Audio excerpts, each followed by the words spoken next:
নির্বাচন নিয়ে তোড়জোড় শুরু হলেও আইনশৃঙ্খলা পরিস্থিতি নিয়ে এখনো পুরোপুরি সন্তুষ্ট নন খোদ স্বরাষ্ট্র উপদেষ্টা জাহাঙ্গীর আলম চৌধুরী। জুলাই আন্দোলনে লুট হওয়া অস্ত্র পুনরুদ্ধারে পুরস্কার ঘোষণার চিন্তাও করছে সরকার। তবে বিশ্লেষকরা মনে করেন পুরস্কারের ঘোষণা দিয়ে অস্ত্র উদ্ধার সম্ভব নয়, প্রয়োজন সশস্ত্র বাহিনীর বিশেষ অভিযান।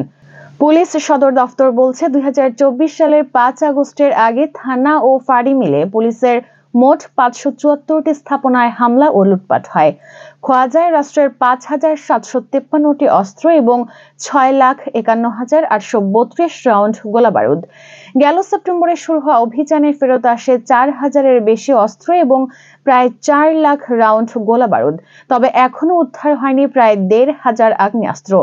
স্বরাষ্ট্র উপদেষ্টা সাংবাদিকদের বলেন, যতটা সম্ভব আইনশৃঙ্খলা পরিস্থিতির উন্নতি করার চেষ্টা করে যাচ্ছেন, যদিও কাঙ্ক্ষিত পর্যায়ে পৌঁছাতে পারা যায়নি।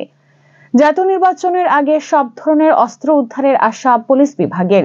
ঢাকা মহানগর পুলিশের মিডিয়া অ্যান্ড পাবলিক রিলেশন বিভাগের উপ পুলিশ কমিশনার তালেবুর রহমান সংবাদ মাধ্যমকে বলেন, পুলিশের স্থাপনা থেকে জুলাই আগস্টে ডিএমপির প্রায় ১,৯০০-র মতো অস্ত্র লুট হয়েছে।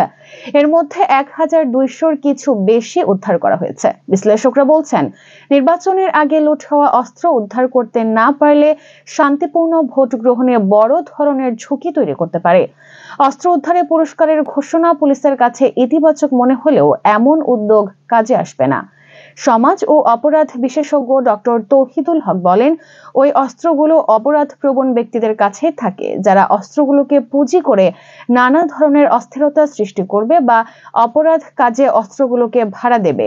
এই বিষয়টি টার্গেট করে অভিযান পরিচালনায় সেনাবাহিনীকে এককভাবে দায়িত্ব দেওয়া উচিত।